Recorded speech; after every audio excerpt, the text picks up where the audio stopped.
Masarap at malutong na chicharong Bulacan na available dito sa Taiwan. Twins, chicharon nga pala ang baon natin sa another day of another gala. Ako nga pala si Rebo, isang OFW dito sa Taiwan. At dahil hindi mapirmi ang katawan ko, eto nga magka-camping ako sa Sijin Island dito sa Kaohsiung. Saktong-sakto nga at dumating na yung order kong chicharon galing sa Twins Chicharon. Ang tagal ko naman nagka-crave ng chicharon guys, lalo na yung chicharong gawa sa Bulacan.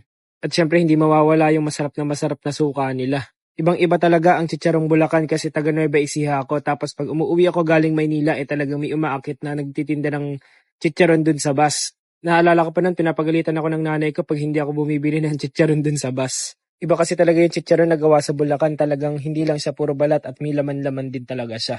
Ito talaga yung chicharon palang ulam na. Talagang yan, kasama yung suka. Grabe, sobrang sarap niyan, promise. Dalawang chicharon nga pala yung dumating sa akin. Isang may mga balat, tapos yung isang may laman, tapos balat. Kung gusto nyo ng pampulutan, yung mabalat yung kunin nyo. At kung gusto nyo naman ng maiuulam, yung milaman yung kunin nyo tulad nito.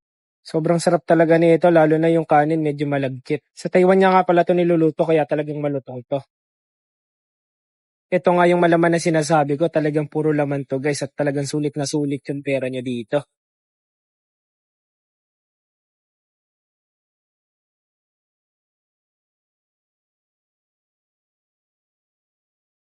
Dagdag din talaga sa homesickness natin yung hindi natin nakakain yung mga nakakain natin sa Pilipinas. Kaya thankful ako na meron ditong Twins Chicharon. Kung gusto nyo umorder guys, magpa-reserve lang kayo at umorder kayo dito sa kanilang TikTok account at FB account.